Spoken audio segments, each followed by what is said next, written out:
What's up, chosen ones? It's Fearfully Made, and I'm back with another quick message.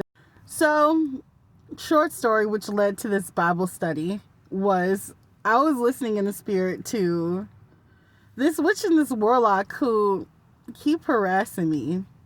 And it's like, even when I'm talking to God in the spirit, they keep like eavesdropping on our conversation, always just listening to God give me instruction. And they even like eavesdrop when I'm like in trouble with God if I did something wrong. And so the Lord started chastening me really heavy.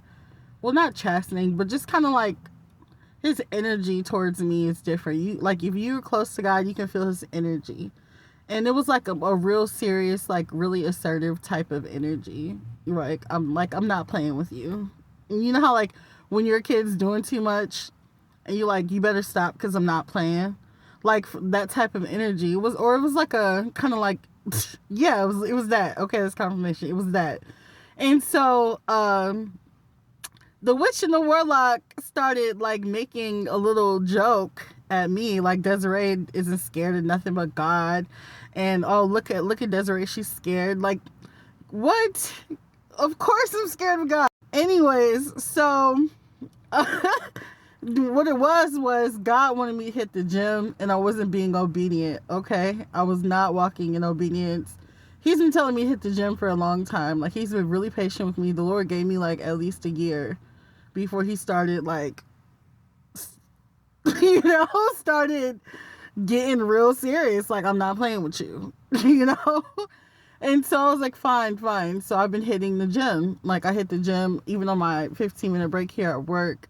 I was in the gym downstairs working out. So they were kind of making a joke about it, and so I turned it into a Bible study just for you guys. I'm just going to read verse 10 in the book of Proverbs, chapter 9, verse 10. The fear of the Lord is the beginning of wisdom, and the knowledge of the Holy One is understanding. If you fear God and you do what he says to do, in fear of judgment, in fear of, God being mad at you, then that means you're wise, okay? Because there's some people out here that are just doing wickedness and they don't fear God. And they think that, you know what, let me give you an example of how people think. There are witches and warlocks that have died in the spiritual realm, right? And they switch themselves out in the spirit, and they think that that's how they're keeping themselves alive.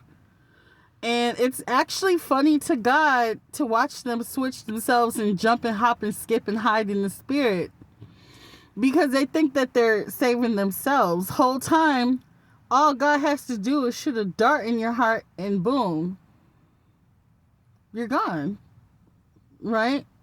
And so God can make, like, it's scriptures in the Bible that talk about how God made people just drop dead, right? And so it's actually amusing to God to sit and watch witches and warlocks switch themselves around in the spiritual realm over and over. I'm switching myself out in spirit. I'm hiding. Because they think that God can't find them in the spirit, right? So, but if God really wanted to take people out, he could just send them home right there. Like, you just probably just wouldn't wake up, right? So it's wise, if you want to live a long life, to fear the Lord. Okay? I like my life. I don't really care about who don't like me, who has something to say about me, who sits in a group chat and talks about me. I still love me so much that I would rather be obedient to God. I like me. I don't care who don't like me, but I like me, and I like the life that God gave me.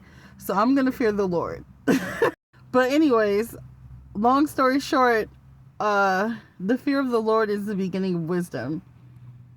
And if you are wise, you would fear God.